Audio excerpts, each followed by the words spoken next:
नमस्कार मंडळी. काल एक व्हिडिओ टाकला होता की ज्याच्यामध्ये मी 2.5-3 महिन्यानंतर माझं वजन मोजून दाखवलं आणि ते तेवढंच कॉन्स्टंट राहिलेलं. म्हणजे वेट लॉस केल्यानंतर त्या वजनामध्ये काहीही फरक पडला नाही. त्याच्यावरून कमेंट आल्या होते की वजन मेंटेन कसं ठेवलं तू किंवा कसं ठेवायचं याच्यावर एक व्हिडिओ बनव. म्हणून त्याच्यावर मी आज व्हिडिओ बनवलेला आहे. कसं होतं, सगळं आपण करतो, जिम करतो, डाएट करतो, व्यायाम करतो, सगळ्या गोष्टी फॉलो करतो आणि ते फॉलो झाल्यानंतर एक थोड्या दिवसांनी आपलं वजन कमी झालं आणि आपण वजन सोडलं, आपण हे सगळं सोडलं की आपलं वजन आहे तसं त्याच गतीनं वाढतं. आता तुम्ही माझ्या व्हिडिओमध्ये बघितलं की माझं 2.5 ते 3 महिन्यापूर्वी जेवढं वजन होतं तेवढंच वजन आहे. म्हणजे मी वजन कमी केल्यानंतर माझ्या वजनामध्ये फक्त 1 किलोचा फरक झालेला आहे. 1 किलोचं म्हणजे असाही नॉर्मली आपला रोज इकडे तिकडे 500 ग्रॅम 700 ग्रॅमचा फरक होत असतो. 1 किलो म्हणजे नथिंग आहे. तर आता हे कसं मेंटेन मी केलं याच्याबद्दलच आज मी तुम्हाला सांगणार आहे. त्याआधी नमस्कार मंडळी, मी भाग्यश्री स्वागत करते तुमचं आपल्या मॉम्स किचन जॉय या यूट्यूब चॅनलवर. तर जे नवीन आहे, ज्यांना घरगुती पद्धतीने माझ्याबरोबर वजन कमी करायचं आहे, मी जशा गोष्टी करते तशा फॉलो करायचे असतील किंवा फक्त माझी जर्नी बघायची असेल किंवा मी काय फॉलो केलेले आहे हे अनुभव मी सांगते ते ऐकायचे असतील तर नक्की आपल्या चॅनलला सबस्क्राईब करा. तर मी आपल्याकडून आधी चुका काय होतात ते सांगते.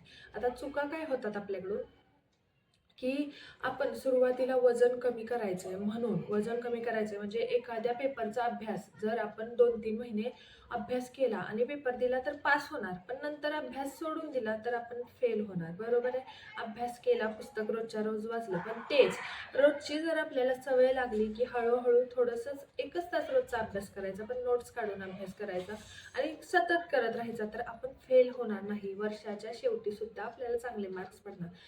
असंच वजनाचं सुद्धा आहे. कसं होतं, आपल्याला वजन कमी करायचंय म्हणून आपण स्ट्रिक्ट वागतो स्वतःच्या शरीराच्या विरोधात जाऊन जर गोष्टी केल्या ना, तर वजन तात्पुरतं कमी होतं, पण तेवढ्याच जलद गतीने वाढतं. आता कसं होतं, आपण सुरुवातीला वजन कमी करताना प्रत्येक गोष्ट ही खाऊ का नको, ती खाऊ का नको, कर्बोदके म्हणजे आपले कार्बोहायड्रेट्स खाऊ की नको, नाही नाही कार्बोहायड्रेट्स नाही खायचे, हे नाही खायचं, ते नाही खायचं. एकच लक्षात घ्या, 80-20चा नियम पाळायचा. 80-20चा नियम, 2 80-20चे नियम पाळायचे. 2 80-20चे पहिला 80-20चा नियम म्हणजे 80% आहारावर लक्ष द्यायचं आणि 20% हालचालीवर, व्यायामावर लक्ष द्यायचं. व्यायाम जमत नाही, कोणतीही हालचाल करा. तुम्हाला माहिती आहे, मी तर कधी व्यायाम करत नाही. चालणे वगैरे हालचाल ठेवायची फक्त. सारखं जो पणा असतो आपल्यात, आळस, तो फक्त घालवायचा. दुसरा 80-20चा नियम म्हणजे मी जो वापरला तो म्हणजे 80% हेल्दी आहारावर लक्ष द्यायचं आणि 20% आनंदावर लक्ष द्यायचं. आनंदावर 20% लक्ष म्हणजे असं नाही की आपल्याला जे हेल्दी आहे तेच फक्त आवडतं, आपल्याला दुसऱ्या पण गोष्टी आवडतात त्याच्यावर पण 20% आपण लक्ष द्यायचं. असं नाही की पूर्णपणे सगळंच सोडून द्यायचं. फक्त जेव्हा आपण वजन कमी करत असतो तेव्हा फक्त अनहेल्दी सोडून द्यायचंय, हेल्दी गोष्टी तशाच ठेवायच्या. किंवा अजून चुका काय होतात, वजन कमी करायचे म्हणून सुरुवातीला लोक काय करतात, सकाळचा नाश्ता स्किप कर किंवा संध्याकाळचं जेवणच महिनाभर करायचं नाही किंवा अजिबात महिनाभर मी नाश्ता करणार नाही, अजिबात महिनाभर मी अजिबातच हे खाणार नाही, तेच खाणार नाही, अजिबातच कार्बोहायड्रेट्स कसलेच खाणार नाही. तुम्ही ते करता, पण नंतर वजन जेव्हा तुमचं कमी होतं त्याच्यानंतर थोडी हे आयुष्यभरासाठी आहे. आयुष्यभरासाठी कार्बोहायड्रेट सोडू शकतोय का आपण? नाही. आणि कार्बोहायड्रेट्स तेवढेच शरीराला महत्त्वाचे असतात जेवढे की आपल्याला प्रोटीन्स असतात. अजून काय चुका होतात तुम्हाला सांगते मी. म्हणजे मी जेव्हा सुरुवातीला वजन कमी करायचे तेव्हा माझं पण एक आपण म्हणतो ना, एक मिथ किंवा अंधश्रद्धा असते की फक्त प्रोटीनच खाल्ले पाहिजेत, प्रोटीनच शरीरात गेले पाहिजेत, असं नाही. प्रत्येकाचं जे आहे बॅलन्स्ड डाएट आपल्या शरीरामध्ये गेलं पाहिजे. प्रथिने सुद्धा, प्रोटीन्स सुद्धा तेवढेच महत्त्वाचे आहेत, कार्बोहायड्रेट्स महत्त्वाचे आहेत, फायबर्स महत्त्वाचे आहेत, पुरेशी झोप महत्त्वाची आहे, पोटाला शरीराला पाणी महत्त्वाचं आहे, हालचाल महत्त्वाची आहे, सगळ्या गोष्टी महत्त्वाच्या आहेत, ध्यान महत्त्वाचं आहे, योगा महत्त्वाचा आहे, ज्याला जसं जमतंय ते सगळं महत्त्वाचं आहे. ज्या गोष्टी चांगल्या आहेत, आपल्याला समजतंय की ही गोष्ट चांगली आहे, त्या सगळ्या गोष्टी महत्त्वाच्या आहेत. चुका कुठं होतात, 2-3 महिने एकच गोष्ट फॉलो करायची. एकच गोष्ट म्हणजे अजिबात कार्बोहायड्रेट्स खायचे नाहीत, 3 महिन्यांनी वजन कमी झाल्यानंतर खायचे. वजन वाढलं. कुणीतरी सांगितलं मार्केटमध्ये ही पावडर आली, त्याचा परिणाम माझ्या शरीरावर झालाय. ती पावडर आणायची, प्यायची, 2-3 महिने प्यायची. आयुष्यभर तर आपण पावडर पित नाही. आयुष्यभर आपण पावडर पित नाही. 2-3 महिन्यांनी पावडर सोडली की परत वजन वाढतं. त्याच्यानंतर तिसरी गोष्ट म्हणजे प्रोटीन्स. फक्त प्रोटीनवर भर. ह्याच्यात प्रोटीन आहे का? ह्याच्यात किती प्रोटीन आहे? त्याच्यात किती प्रोटीन आहे? त्याच्यात किती प्रोटीन आहे? ह्या गोष्टी मोजून मापून खात बसायच्या आणि नंतर भरमसाठ खायचं. ह्या गोष्टी तुमच्या ताटात जेवढं आहे, जेवढं तुमच्या पोटात जाते, भरपूर चावून चावून तेवढं खायचं आहे. आणि महत्त्वाचं म्हणजे पोट मारा आधी करायचा आणि नंतर भरमसाठ खायचं. ह्या गोष्टी फक्त चुकतात. अजून काय चुकतं? वजन कमी करतोय, महिनाभर केलंय, सगळं फॉलो वगैरे केलं तर काय स्वतःचं प्रत्येकाचं काहीतरी वेगळं असतं डाएट. प्रत्येकाचं इंडिव्हिज्युअल वेगळं डाएट असतं. आता मी माझं जे करते तेच मी तुम्हाला सांगते.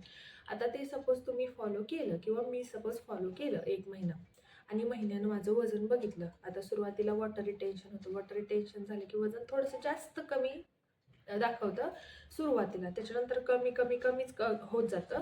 हळूहळू कमी होत जातं. जास्त फास्ट कमी होत नाही. आणि जास्त फास्ट कमी झालेला सुद्धा हेल्दी वेट लॉस नसतो. हेल्दी वेट लॉस म्हणजे 2 ते 2.5 किलो पर मंथ ठीक आहे. पेशन्स ठेवले पाहिजेत. झटक्यात चमत्कार होत नाही. एका रात्रीत कोणी फुगलेलं बारीक होत नाही. त्याला पेशन्स ठेवावे लागतात.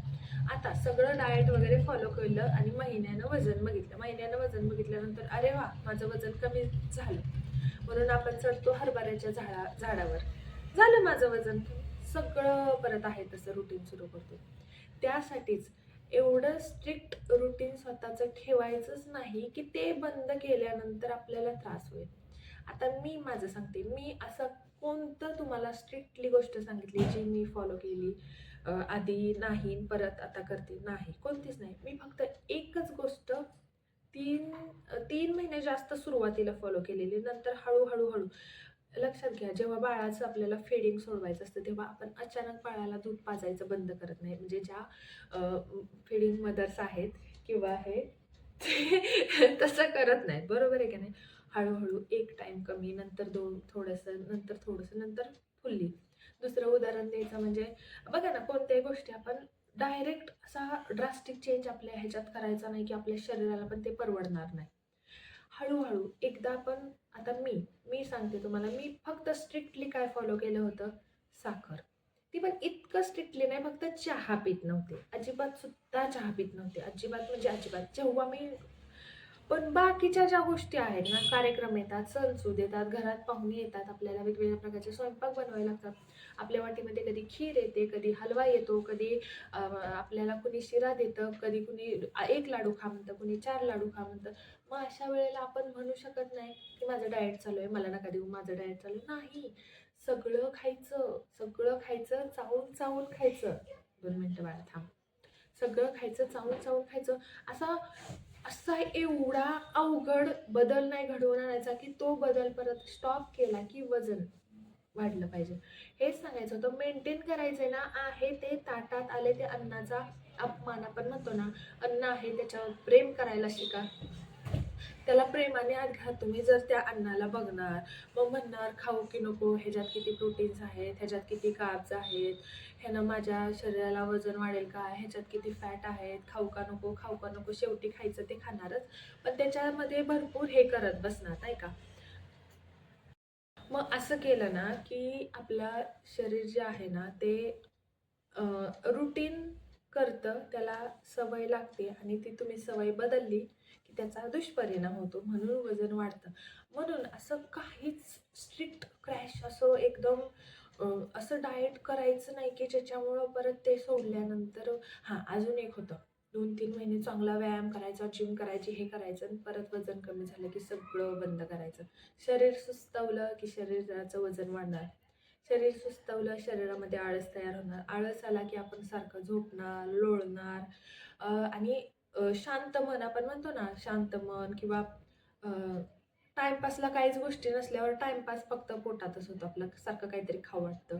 सारखं अधूनमधून आपण खात राहणार, लोळत राहणार. आता झाले वजन कमी आणि आपलं वजन कधी वाढत जातं ना हे सुद्धा आपल्याला कळत नाही. वजन आपल्याला वाढलंय हे कधी कळतच नाही. आपल्याला वजन वाढलंय हे कळतं जेव्हा आपल्याला समोरची व्यक्ती म्हणते की अगं तुझं वजन किती वाढलं. खरं आहे का नाही तुम्ही कमेंट करून नक्की सांगा. आणि तुम्हीही मला हे सांगायचं आहे की जे कोणी मला फॉलो करतात किंवा जे बघतात माझी जर्नी, त्यांच्या खूप छान छान कमेंटसुद्धा येतात. पण त्यांचा एकच प्रश्न असतो की ताई, वजन कमी झालंय पण भीती वाटते की मेंटेन राहील का, मेंटेन राहील का, मेंटेन राहील का.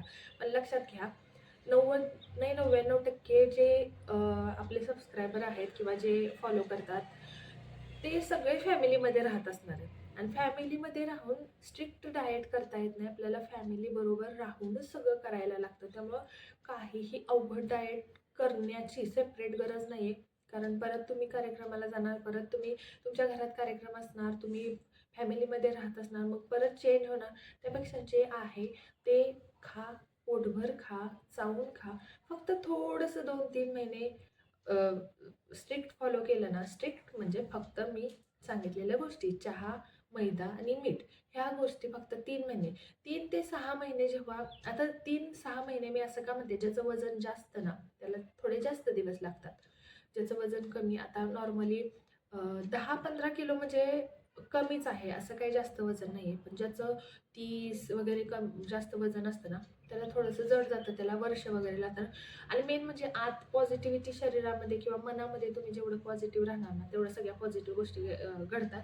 तर एवढंच मला सांगायचं असेल तर सांगायचं होतं, सॉरी. अन्वीने इकडे ॲक्टिव्हिटीज केल्या की माझे शब्द चुकतात. तर व्हिडिओ आवडला असेल तर नक्की आपल्या चॅनलला सबस्क्राईब करा. Thank you, bye bye.